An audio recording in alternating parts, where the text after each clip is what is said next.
Good afternoon, everyone. Good afternoon. It's so nice to see you today. Welcome to The Forum, a weekly program of the Columbus Metro Club where we cultivate the conversations and connections that drive Columbus forward. We've been bringing Columbus together in weekly forums just like this for 50 years. For those who are first-time guests, we do this every single week. The Forum brings together visionary leaders, CEOs, members of Congress, college presidents, UN ambassadors, artists, and changemakers to examine the issues that matter, exchange diverse perspectives, and most importantly, forge connections that create a better Columbus.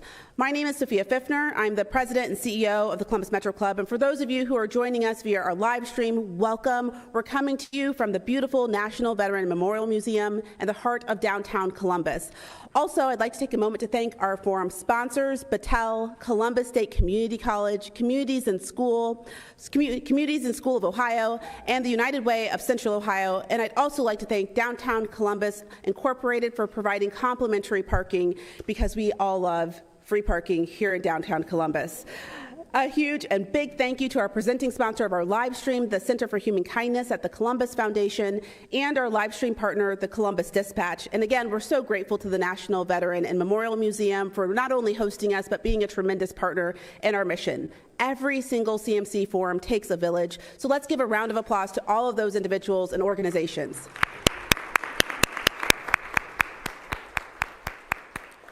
All right, friends, here we go. So welcome to this week's forward-looking conversation, when staying in school takes more than school. Behind every report card is a bigger story. For many Central Ohio students, poverty, trauma, food insecurity, housing instability, and citizenship status create barriers to learning that schools can't solve alone. Today, we'll explore how leaders are creating pathways for students to thrive in a changing Ohio. To introduce our panelists, please welcome Dr. Desiree Polk-Bland with today's forum sponsor, Columbus State Community College. Dr. Polk-Bland, the podium is yours.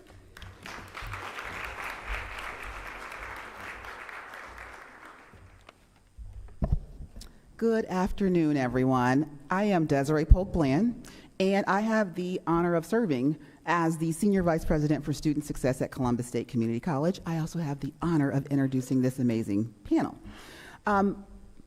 They asked for some remarks, and my remarks are, I am excited about this panel.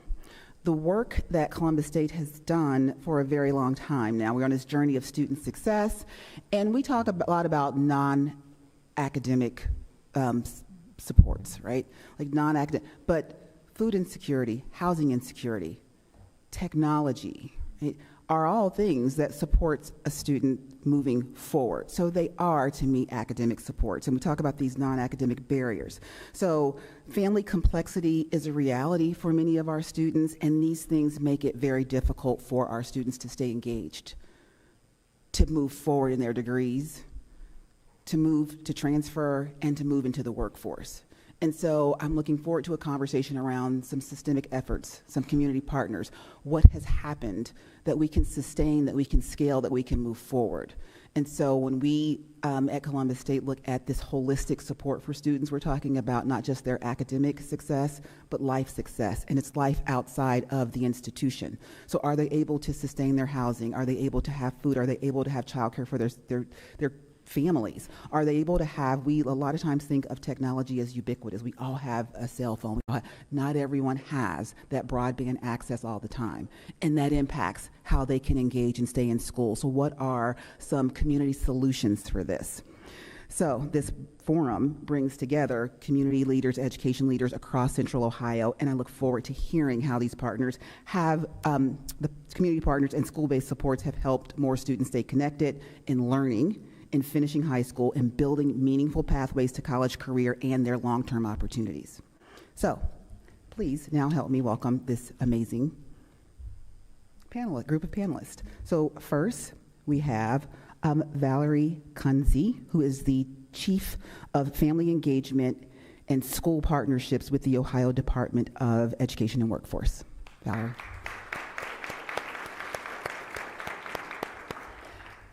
Then next is Adero Robinson, CEO of Communities in School of Ohio. Adero, welcome. Next, Dr. Sharee Wells, Superintendent of Whitehall City Schools. Next, Shaniya Williams, a Community in Schools alumna and currently a radiography student at The Ohio State University. And our host of this amazing conversation and returning to the CMC stage once again, please welcome Michelle M. Brown, President and CEO of the Children's Hunger Alliance.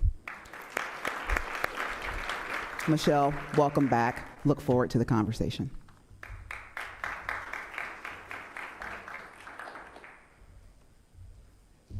Good afternoon, everyone. I think we're off to a great start. We've heard a lot of context already about what we're going to do. I'm just going to add a little bit more to that before we jump into questions. As you know, we're gathered here around an important truth that far too many of our students are facing challenges that no child should have to face. It makes it hard for them to concentrate and thrive in school. Unfortunately, tough childhoods are all too common. I had one, maybe you did. You maybe grew up in poverty, your parents might get divorced, you might move a lot. But I also had a lot of strong teachers in my life and counselors who saw my gifts, who invested in me. There was poetry that we wrote at after-school programs, there were meals to eat, and all those people that sort of wrapped themselves around my future. And I think when we do that for our kids, we don't even understand just how much it means to have at least one caring adult that's going to make sure that you thrive. But we know when kids are worried and stressed that learning becomes secondary. At Children's Hunger Alliance, where I work, we served over 10 million meals across Ohio to 76 counties and 125,000 kids last year. But there's still a millions of meal gap that we need to face. So that's a major issue. And we know that the hunger issue shows up in attendance, it shows up in behavior, academic performances before it shows up in the data. But unfortunately, the data backs up these issues. We know that Columbus City Schools reported a chronic absenteeism rate of over 50%. That's just missing 2 days a month, which really adds up. It might seem like it's not that much. And this is happening across districts. So obviously, this is about far more than attendance, and you're going to learn more about why students are struggling and how we can stay engaged and help them, because we know that community partners, educators, and districts are stepping up to help them with basic needs like food, mental health supports, which helps reduce dropout rates and opens pathways for students to succeed in a rapidly changing world. So thanks for your commitment and vision, where we have no student who's going to be limited by hardship or hunger, and we're going to jump right in with our panelists. So thank you all so much for being here today. And I just want to open with each of you. We know that staying in schools depends on a lot of factors. Can you share why chronic absenteeism is an issue beyond attendance, and why does it matter to you particularly? Let's start here with Shaniya. Hi guys, good morning. For me, it matters particularly because it's something much deeper than just missing school. For me, in my story, my father passed my freshman year, so it was just mental. School can feel like so much pressure, and when you're dealing with something that you don't necessarily know how to really deal with, on top of school, it's just so much. It becomes more like a chore. It's not something that you want to do. Although teachers do understand, I mean, your work still has to get done and you still have to attend school. Having people like, for me, I had Mr. Calvin and Mr. CJ, and they would remind me, to come to school, and Mr. CJ opened up his room as a safe space. So I was still able to come to school and still deal with my problems mentally. I could cry, still doing work, still getting it done. So yeah. Thank you for sharing that story. I think she spoke to it very well. Sometimes we simplify the idea of chronic absenteeism as kids are just absent. And the truth is what she spoke to is there's so much deeper than that. For a student who's identified as chronically absent, that means that they've missed more than 10% of the school year. And missing that much school means there's something far greater that's happening in that child's life that is impacting them directly, whether it's a death in the family, whether it's trauma, whether it's abuse, whether it's neglect. All of that shows up in how they either attend or not attend. And what we know about schools and education, beyond the teaching and learning that's necessary for student success, that is where they gain their emotional connection. That is where they learn their social skills. That is where they gain their connection to not only staff and adults, but how to interact and learn how to navigate in this world. So without them present, it puts them at such a disadvantage, both in their immediate and their long-term success, which makes this an important issue. I'm glad you mentioned CJ because he's here in the audience. I want to shout him out. We can give him a big round of applause. The big piece for me is exactly what you both said. It's about the relationships that the students need, in addition to what they're getting at home, their peers, other people in their circle. And I was at a school yesterday. I was in a middle school, and I was sitting down with some 7th and 8th graders who are amazing, by the way, if you haven't been with any 8th graders in a while. But in that room with that site coordinator, having those conversations and seeing how they interact with that other adult, even me just being there for that hour and a half, the conversations that they were sharing, they were deep. They linked to why they weren't coming to school, why they were getting suspended, why one student got suspended for having her vape pen, the other for fighting, and then the site coordinator having that conversation, even with the stranger in the room, that they felt comfortable to be able to talk to that person that's a little bit different from a teacher, it's a little bit different from a principal, or even a parent. And I'm looking at some of the folks at our table and getting to see how they interact and build those relationships with students. It lends to finding out what are some of those challenges as to why they may not be coming to school, why they may be getting into fights, why they may be disengaged at all. Why were you tired this morning? You know, that type of thing. Or so those types of relationship building opportunities, I think, can be very beneficial for addressing, absenteeism. So I think there's so many reasons that we need kids in school. Another huge reason is anytime they're not in school, they're missing learning time. And in Ohio, we know that they're 3 times more likely to be proficient in English language arts if they're in school. We know, and they're not chronically absent, we know that they're 4 times more likely to be proficient in math. And we just learned that for a high school student, if they're ever chronically absent, they're 11 times, or if they're never chronically absent during that high school career, they're 11 times more likely to graduate on time. So this data is so powerful in just knowing that missing school has a huge impact on the trajectory of children's lives. And so that missed learning time is what makes this just so urgent for all of us. Thank you. I want to go back to Shaniya. Can you tell us more about your experience with communities and schools and how that helped you stay engaged specifically? Yes.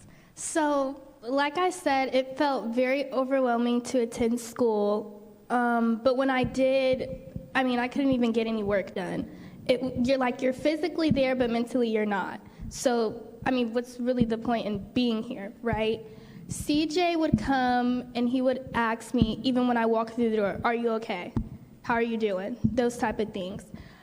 And although that helped me, it did end up getting to a point where I was not coming to school at all. I was facing truancy, and it was just a lot because I'm already dealing with something that's so hard, and now you guys are saying I have to go to court, which I do understand, but it was just a lot. Like, now I'm getting in trouble with school.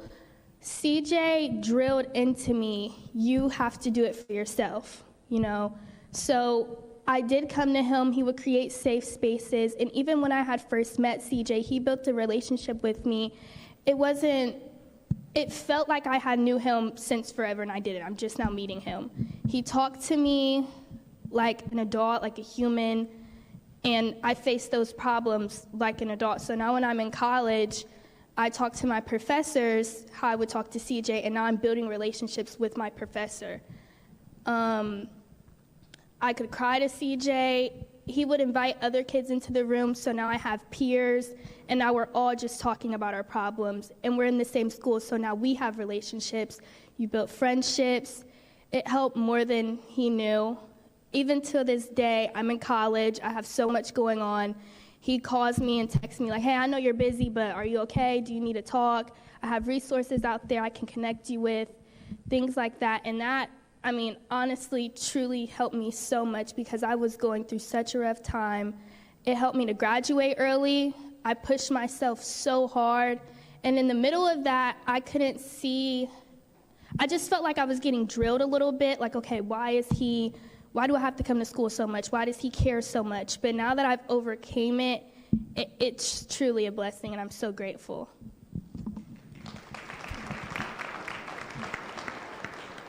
That's an amazing testament, and so congratulations so much on what you did to also invest in yourself. Superintendent Wells, so increasingly, of course, schools are serving as a social safety net for food, housing support potentially, mental health support. How are you incorporating collaboration into your district to help you work all of this out? Oh my goodness, in so many ways. Many of our partners are in the room. Here, what we know is that we as adults don't always know how to shut things down and be able to focus on work. Our kids are even more limited in how to do that. And so it's a priority for us in Whitehall specifically to make sure that we have the wraparound services and support for our kids to be able to function. And so some of the ways that we've done that in Whitehall are connecting with our partners. We've provided health labs in our schools and invested in certified staff who are there and available for our kids when they come in and need to decompress or have a conversation or develop a plan. We've partnered with our Heart of Ohio to make sure if there's a medical issue, for example, they can go right away and get that addressed and not necessarily have to miss school if they need doctor's appointments. Through United Way and the Success by Third Grade as an example, we provided resources and support, and through the Stay in the Game initiatives, the resources to really invest in our kids, to be able to get them excited and motivated to come to school. A lot of times one of the misnomers is that kids just don't want to.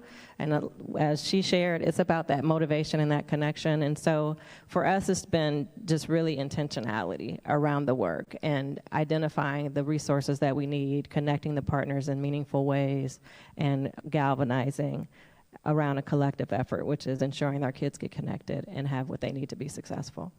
That's great. And for any of you, how do you feel about this wraparound model? I mean, school is the place where all of this is happening. That's sort of the new normal. Are we okay with it? Is this where we want to be? And what else do we need to support us to do this work? Well, we know Adero likes it, right? I would say for what we know about chronic absenteeism in the state of Ohio and across the nation, it's about a lot of different reasons that kids are not there. And in order to figure that out, you have to get to the root cause for that individual student and family. And oftentimes the answer cannot be contained within that school building. There needs to be partnership, there needs to be wraparound supports, there needs to be wellness, there needs to be a variety of other things addressed. And I can speak from my experience as a school principal. I often felt like I was the only one that could meet that need, but I was not the best suited to meet that need. So yeah, I could bring in the Costco-sized box of deodorant, which I did, to give out, but it doesn't meet the higher level needs that really change the game for our kids. So I think from the state's perspective, it's very important that we talk a lot about partnership. And so I love what Dr. Wells shared. I think our districts, when they're facing chronic absence and really meeting the needs of their families, it has to be a group effort and a community initiative. And go ahead, Adero. No, I was going to say, I'm glad Shaniya's on the stage because you're getting to hear it firsthand, as opposed to sometimes we adults, we think we know, oh, I know what these students need, I can see it. But when you're having those conversations, that's when it gets really deep. I'm going to tell a lot of stories when I'm up here, but really quickly, I was in Cincinnati at one of our partner schools, and there was one young man, he was a 7th grader, and he was missing a lot of school. And I got a chance to sit down, just talk with him a little bit. And I was asking, why are you missing so many days? He had missed like 25 days. He said, I'm getting in a lot of fights. I'm angry all the time. I'm having beef with everybody in my school. Well, why is that? He was angry because they were transient and they were constantly moving from house to house. He wasn't getting enough sleep. He didn't have clean clothes. He was getting teased, so on and so on. So I'm not gonna come, but when I do come, I'm gonna start something with somebody. So I don't have to be in class. I don't have to read. don't have to do any of these things, but there were these underlying issues of why he was missing so many days. So having those additional partners in the school, being part of a team of social workers and counselors and psychologists, working with the principals and teachers, understanding what that child needed and bringing in those supports outside and really honing in on what that young person was going through. And I don't know what he's doing now, but I'm assuming those things are going to continue helping him. Yeah. Yeah, it's really important to hear from people what they're actually experiencing. Yeah. Valerie, are there any other state models that you're looking at, districts where there are some things that are working well to help prevent absenteeism? I think we're seeing a lot of really great movement in this area. One of the things I always talk about is chronic absence might not even be something that our schools and districts fully wrap their heads around. And as they start to, you can see great changes. So, I mean, Dr. Wells in Whitehall is one of a great example of this, but it's happening throughout the state. You'll start to see, more conversation around kids just not being in school, period. We partner with the Stay in the Game Attendance Network, and so some of those schools and districts are here in Central Ohio, but they're across the state, and they are really just talking about the importance of every single day in school. And then they're doing the hard work in those schools and districts. So I would say that the model is started. What's happening this summer is that schools and districts are required to have in place a policy that really thinks about those earlier absences, earlier intervention, prevention of absenteeism. And that shift is going to be monumental to, I believe, hopefully we'll see a really big change across the state. Because the reality is the challenges in Whitehall are not the same as the challenges in Northeast Ohio or Northwest Ohio or Southern Ohio. And it's very, very specific to those families and those students that come every day. And so it needs to be a localized approach. And so many are doing it in their way, and that is what I would just emphasize. It's a community initiative, and you need to get more than just that school on board. Yeah, it's great that the department's getting the conversations going and people are starting to wrap themselves around this. So we know that doing this work can be expensive. You think about funders might think this is extra. So Adero, from your perspective, how do you make the case that this is essential to academic support and student wellness? Now you're speaking my language, right? So yes, this work there are resources that need to be in place to help support organizations like ours, yours, others. I would say for individuals and organizations that see this as an extra, or what is the data behind it? How can we show impact? I think understanding the stories of what's going on, in addition to how many children we're serving, how many schools we're partnering with, all these different pieces, but it doesn't necessarily always have to be money. I always tell folks, give your time. You can volunteer as a coach, a mentor. You can provide school supplies if you don't have the time, if you don't have the dollars. But when I'm speaking to our funders, we want to really show that our partnership with with districts like Whitehall is really about impact for those students and their families, and having strong partnerships with the administrators in the school. I see, folks from Rosemore here. We have a good partnership there who are really dedicated to allowing our folks to do their job effectively. So I think that investment pays for itself. X amount of dollars, you can't really put an amount on student success, because you're not only paying for it now, or do you want to pay for it later? Where do you want to put your investment in? We can't complain about not having the dollars to do something and then be frustrated with the students not coming to school. But we have all of these resources out here trying to work with schools. Schools are but they can't do it by themselves. And that's unfair to think that schools always have to do it by themselves. We got to stop criticizing our nonprofits and schools and other leaders in why students aren't being successful. It takes all of us, and it takes money, it takes time and effort, and we got to understand it's not going to be tomorrow.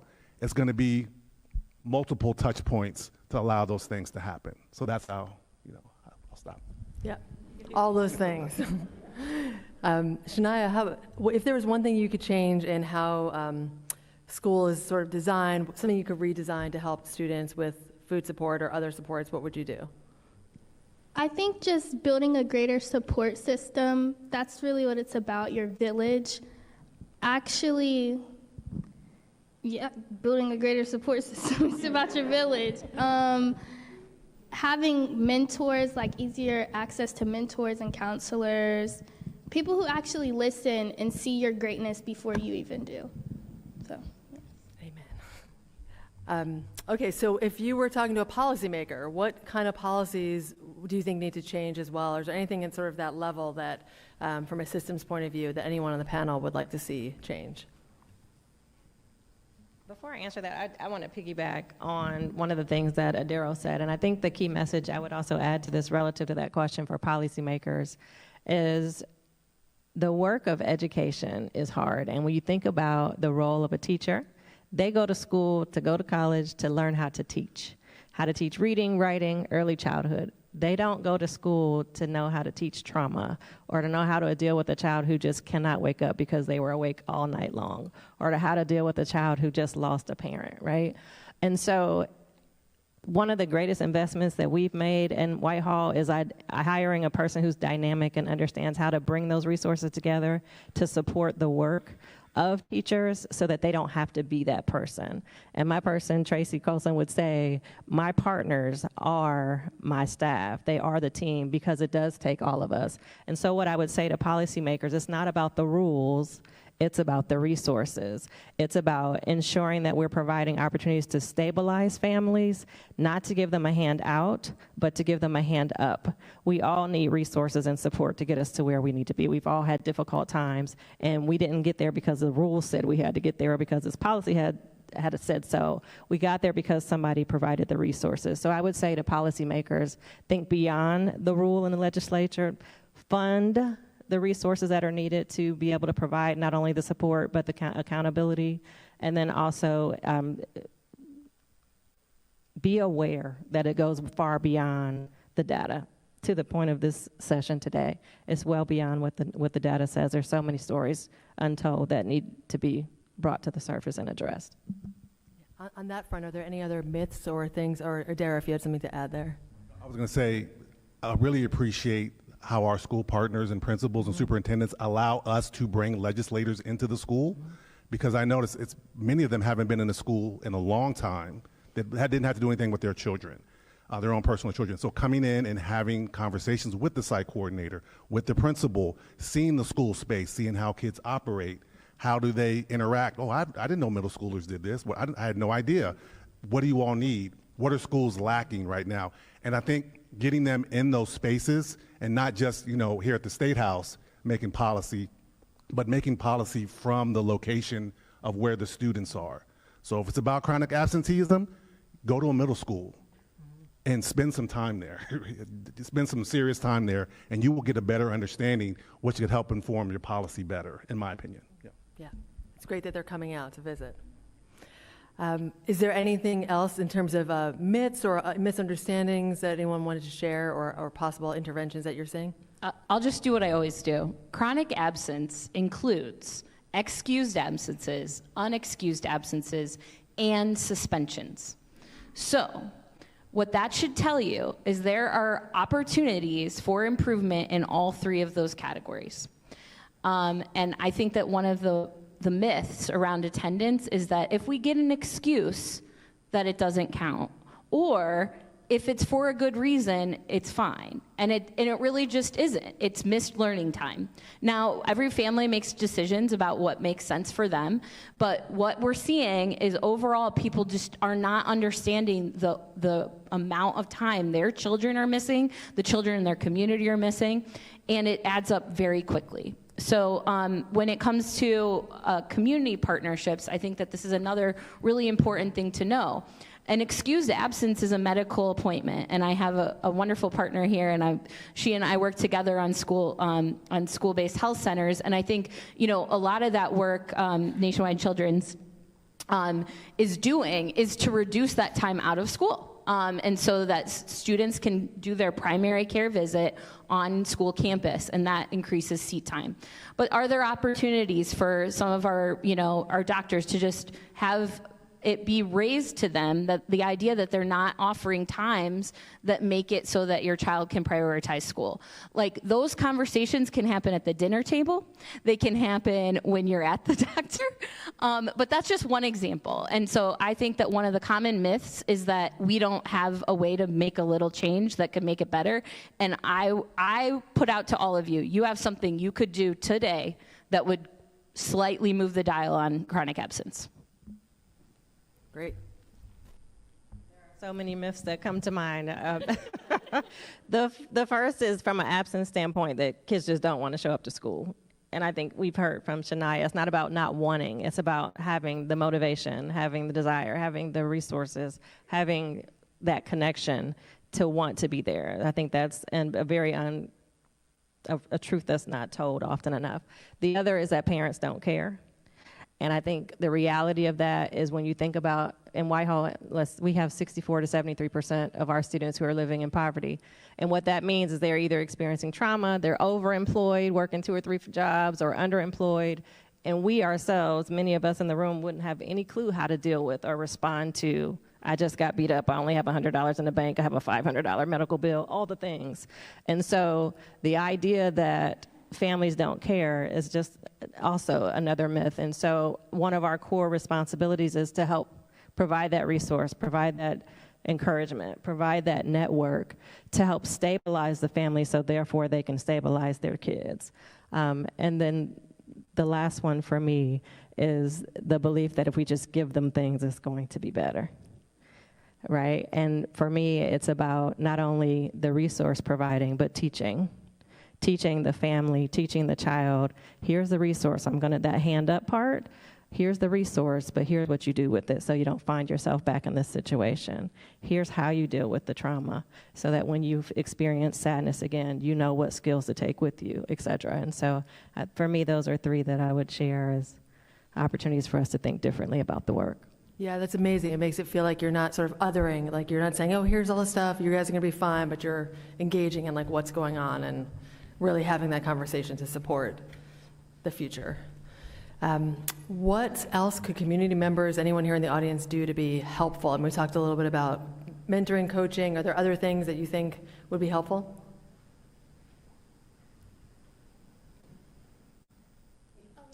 Anyone? Do you have an idea? Oh, sorry.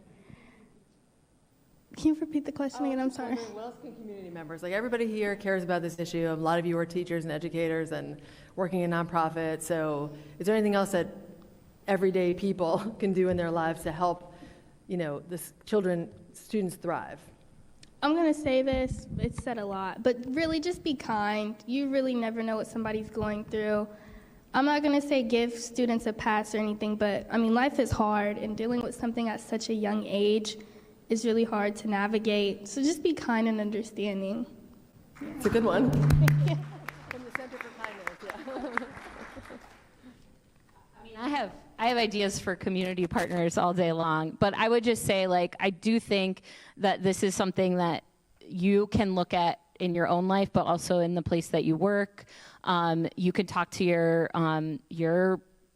own employees about how you can better support their child getting to school every day. You can think about ways that maybe something that you did not think was connected to getting kids in school every day may be connected. And I think anyone can do that. And I know I already did this speech once, but it's really important to know you have a role and you can make a difference when it comes to chronic absence. And that's employers, that's people that are going to the grocery store, that's all the things. Are there opportunities? Is there a kid in your life that you know whether they're going every day? Or could you be plan B or C for that family that needs to figure out a backup plan or a second backup plan to get their child to school that day?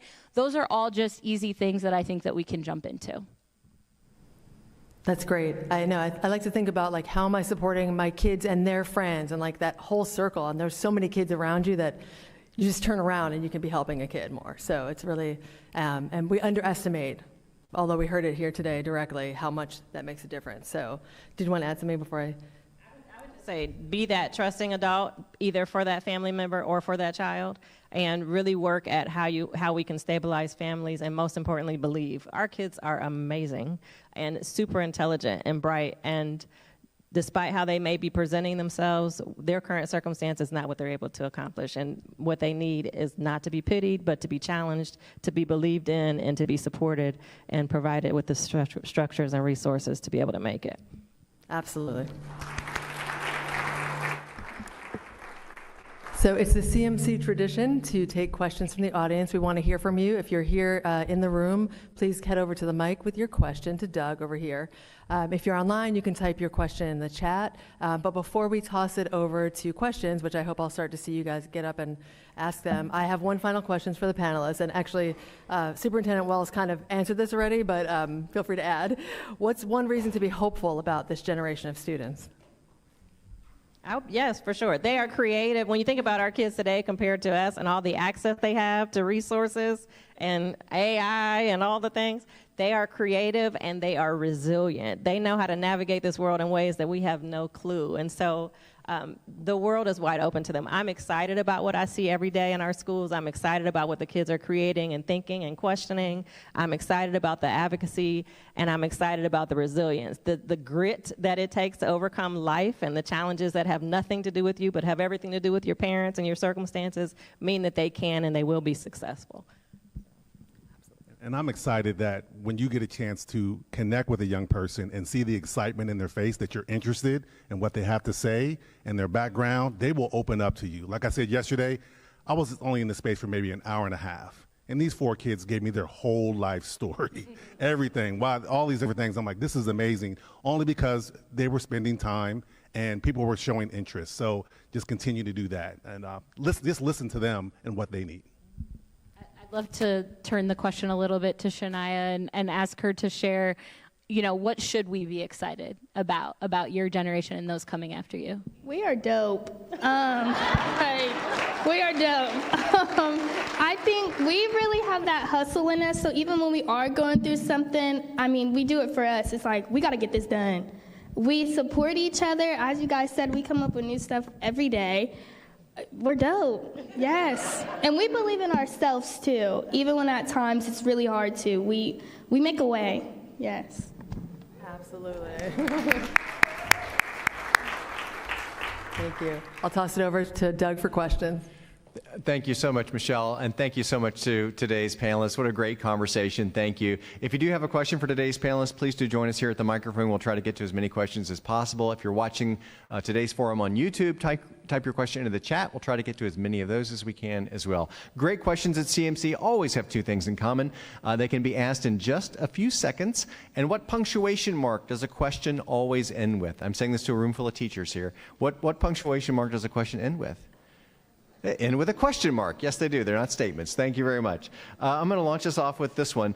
Adero mentioned including students in helping design successful programs. Some people would call this human-centered design. Can you speak to the role of human-centered design in solving challenges like chronic absenteeism? That is a great question, because the Columbus Foundation, I just went through a workshop on human-centered design, and I learned some new things about the people-centered approach to understanding what it is they need.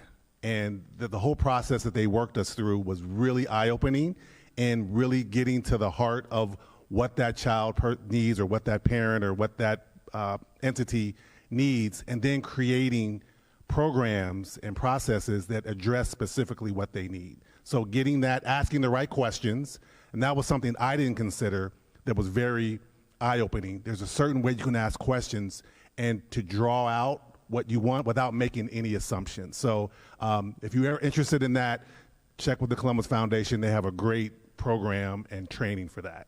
So I'm shouting you guys out. All right, hello. My question is, what steps are your organizations taking to ensure that families understand the policies and the state laws that affect access and funding to wraparound support services that they rely on? In Whitehall, one of the things that we're doing, well, several things that we're doing, The first is sharing of information with our families directly, both through our social workers, but also through our media and through our district's newsletters. And so we are constantly making parents aware, for example, speaking of Stay in the Game initiative and attendance initiatives, being proactive with nudge letters, and here's a description of what the new law is, here's why we need you here, here's what Stay in the Game is about. So sharing information with families to keep them aware, both through social media, our teachers and our principals to share newsletters. Hello to my principal over there. Mr. Mumal share newsletters with our families to provide those updates, and we also have workshops at times, depending on the topics. Yeah, and I would say from the state's perspective, this is something that we're newly reinvested in. I just recently got my title that's Chief of Family Engagement and School Partnerships, and really that's the direction of the state leadership around this. Families need to be at the center of education, and they may not feel like that right now. And so there's a lot that we can do as far as communicating in ways that they can understand, empowering them to have a voice in every part of the education system. And so that's, on my giant to-do list. But also it's something that I believe can happen at the local level, as Dr. Wells has talked about, and it's something that we're learning about every day. I think, the school buildings might look the same as they did many years ago, sometimes lots and lots of years ago, but so much has changed about education, and so we need to be hearing from those that are experiencing that, and that's the family and the student. And so that should inform how we go forward in education. Thank you. Hi, good afternoon. My question is really the opposite side of human-centered approaches, and it's for Valerie, I think, specifically. Where can we learn a little bit more about the dashboard that the governor mentioned yesterday? It's all about data. I need to know you. You just set me up perfectly. Thank you. So for those of you that did not hear, we're really excited to launch a statewide attendance dashboard. And we have attendance data, as Dr. Wells has data, I have data, we have report cards, all these things. But the problem sometimes with the data that we collect is that we can't see it in a way that's actionable. And so what we're doing in Ohio is launching a more real-time approach to seeing what's happening with chronic absence. And that will launch on April 15th. The website is attendance.ohio.gov. And there you will be able to see your school district down to the grade level, how they're doing, if they're approaching chronic absence, if in the last week their attendance fluctuated, or month, quarterly, yearly. And the purpose of this is not really to tell you anything you didn't know already. It's really about being able to see what's happening and evaluate whether things that you're trying or approaches that you're taking are helping improve chronic absence. So attendance.ohio.gov, and we'd love for everybody to be looking at it. So many of you represent organizations that I think that this data can be helpful to inform how you interact with your school or district. So many of you partner with schools and districts, and you might not know the best way to help. Hopefully you can use this data to support which initiatives make the most sense and start a conversation with the district. I know as a principal, I had people being like, should I drop off school supplies? And I'd just be like, sure. And, we love getting free stuff in schools, but there might have been a more data-driven approach to that ask and that acceptance between those partners. And so I think that the dashboard can be leveraged that way. Wonderful. Thank you. Thank you. Good afternoon. We heard earlier that it may have been 10, 20 years since a lot of adults have been inside of a school. Can you talk about what this generation uniquely faces and challenges that maybe their parents or their grandparents didn't have to overcome that contribute to chronic absenteeism today?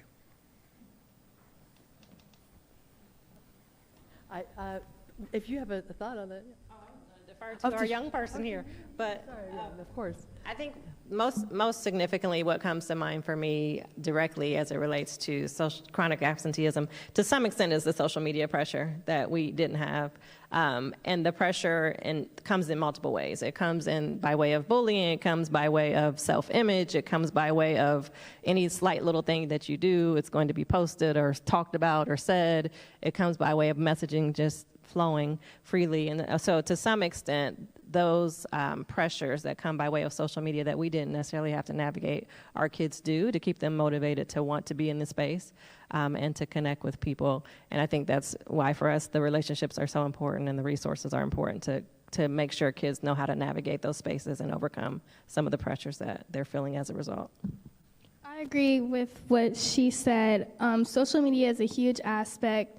I mean, you could open up social media, see somebody driving a Rolls Royce or something, and it's like, I want that car, so now I have to work 10 times harder. Or even with school, I mean, somebody's GPA, now it's like, dang, I got a 3.7 GPA, this person has a 4.0, I suck. You know, it's really social media, it takes a toll.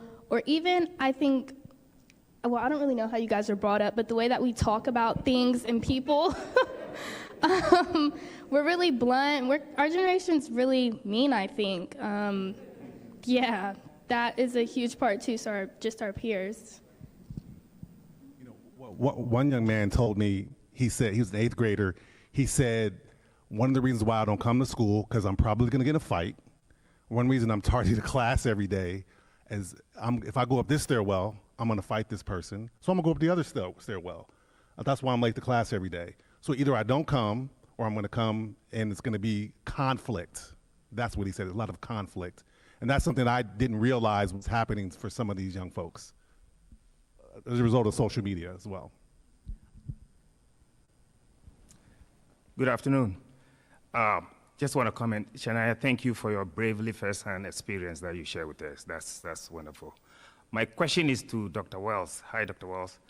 The first question came in the sense of how you share information to families and then others. My question specifically is, how do you ensure your staff internally are in sync with all this brave collaborative that you have created so that the touch point of resources is more than one person, is multiplying across your system? Thank you for that question, Dr. Mohammed. I think that's work for us to do. However, the way that we are currently doing that is through our Commitment 2030, our strategic plan, and being very intentional about, for us as a district, our goal is to ensure that our students are relationship-driven, resourceful, resilient, and ready. And what that means is making our staff aware of what some of those resources are, ensuring that they're making those connections, and building their capacity. Again, they don't go to school to get an understanding of all the things that are encompassed with ensuring we address the outside barriers.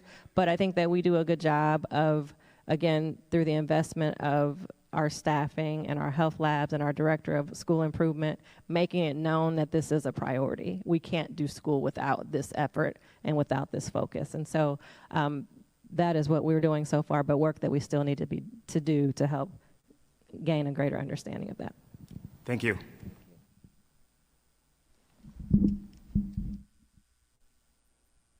Hi, my name is Mindy Wright. I'm a member of the program committee.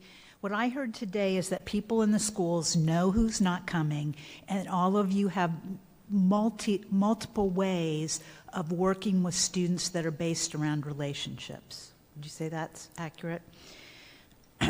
So what is the benefit, Valerie, I'm sorry I'm putting you on the spot, of using resources to track students, to report them to the state, to build a database that people can look at when we already know what works and it's very individual per student?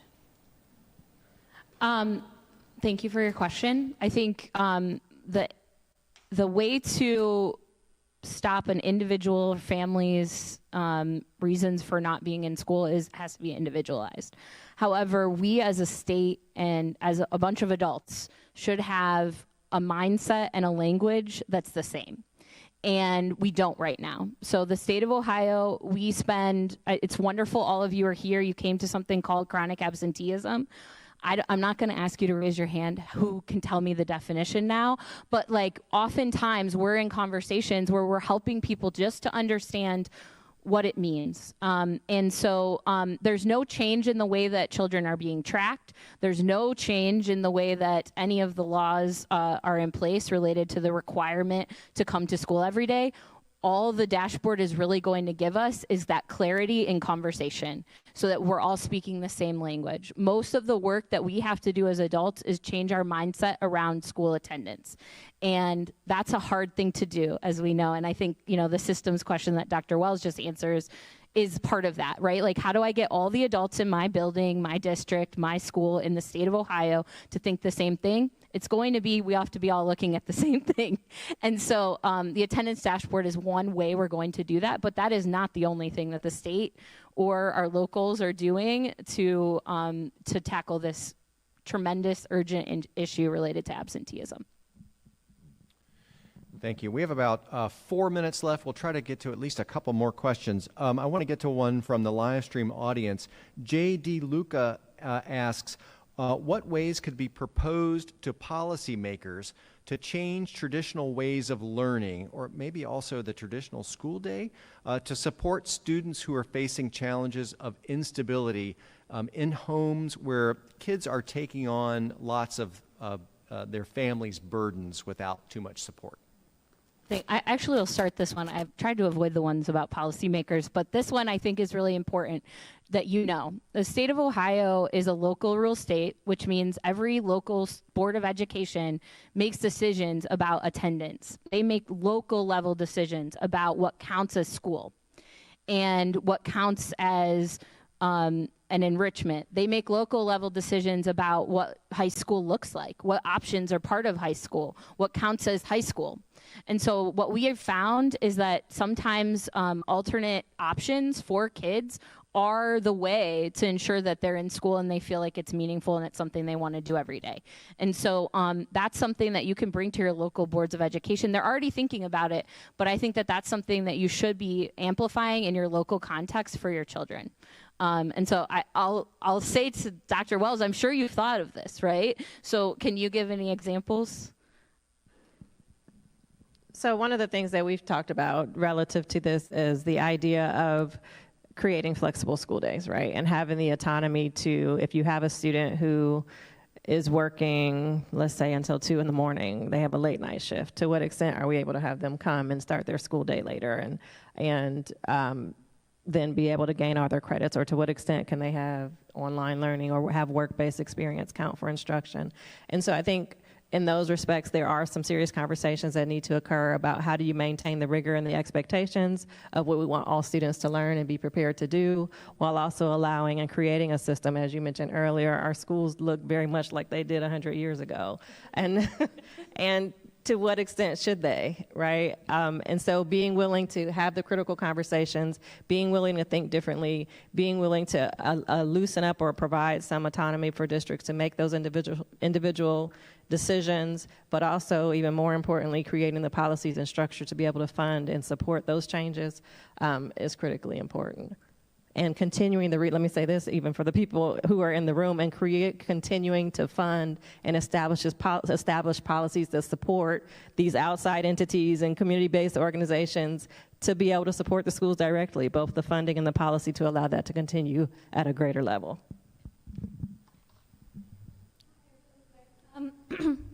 My name is Evelyn Richards. I was wondering if you could speak a little bit about what the limitations are for schools to provide wraparound services, given unlimited resources and funding.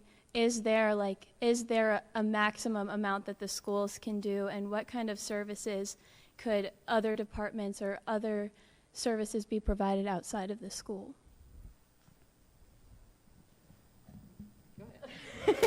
I think that's a really hard question because we have so many schools and districts in the state of Ohio, and they all have different constraints or partnerships. And here in Central Ohio, we're in more of a metropolitan area, and so we have maybe more options for certain types of partnership. So some of our more rural areas don't have as many of those options. But one of the things that I think I would just emphasize is that there's potential for schools and districts to not have to do it all themselves, but they might not know how to do it. So Dr. Wells talked a lot about, teachers go to school to teach. Well, our leaders of schools and districts were not prepared to make a lot of community partners and, fundraising calls and all types of things, and they're learning, right? And so I think that's something that I think we can all, help each other with. How can I help you with a major problem that you're having as a partner? And then how can the school better articulate what might help in those conversations? But I think resources are limited everywhere right now. And, it's really important that we try to think about efficiencies when it comes to that. And that tends to be through community partnership. And I can also share that we work majority in urban districts, but recently we've had rural districts reach out, which I don't think we've had in the history of our organization. And in having those conversations, they're talking about, we don't have resources, we lost our funding for our school counselors, our psychologists, all these things. We can't connect families, one, because the area is so vast between schools and resources in that particular county. They're seeing it become more and more challenging when it comes to housing instability, food, et cetera. And they reached out to us. We heard about what you all are doing in some of these schools, but we don't have the dollars to help support, like Dr. Wells talked about, helping with resources for external organizations. They were really frustrated because their levies didn't pass. This happened, and just these different things. And they're seeing these issues that they didn't see 15, 20 years ago. And they're looking for other opportunities, but funding gets a little sparse when they're trying to bring resources to bear. That's great. We could keep talking, but I know I'm getting the wrap-up signal over here, so I'm going to turn things over to Susan Beaudry from today's sponsor, Battelle, to close us out.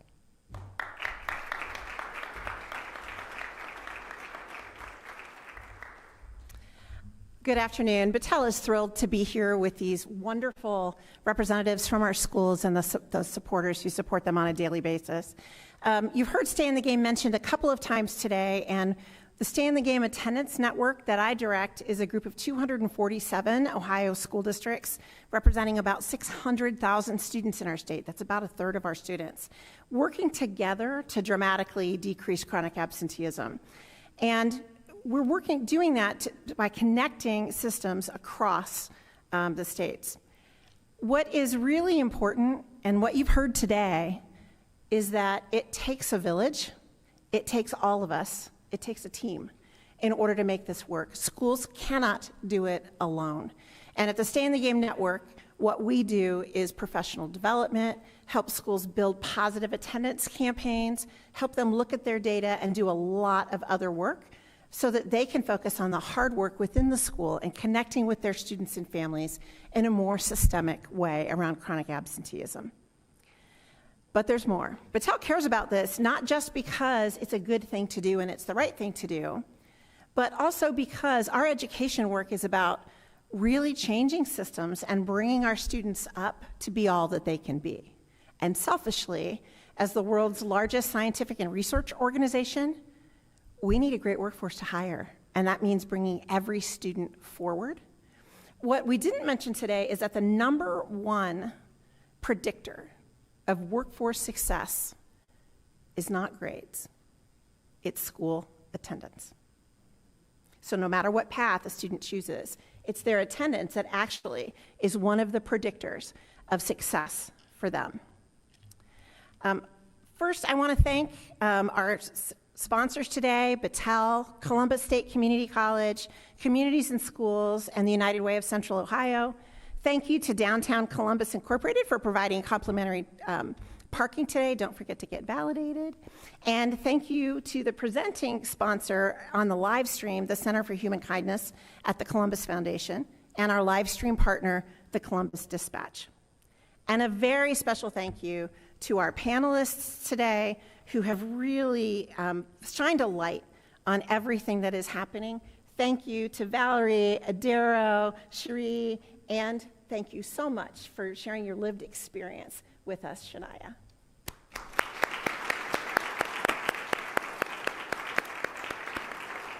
I'm going to mention one more note because the Stay in the Game Network is a collaboration. Battelle manages it, but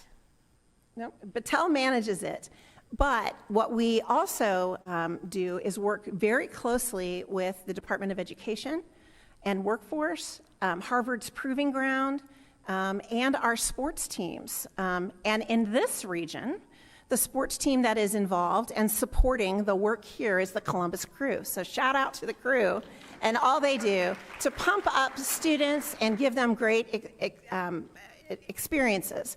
If you don't have plans on Saturday evening, the Stay in the Game themed match against Nashville is happening at lower.com, and show up. You will see hundreds of students there celebrating improved attendance with their teachers, with their families, as a way to really send that positive message. I also want to thank our Michelle for facilitating a wonderful experience here today. And we do this every week. So make sure that you come back and join us for, and I'm searching in my notes for exactly where it is. My husband printed this for me, and I told him that I was. Doug, remind me of what's happening next week. Oh, yeah, a one-on-one with Mitch Menchaca of the Columbus Arts and Cultural Commission. Don't miss it. It's going to be fantastic. And again, every week, be there or be square. Thank you so much. Have a wonderful afternoon.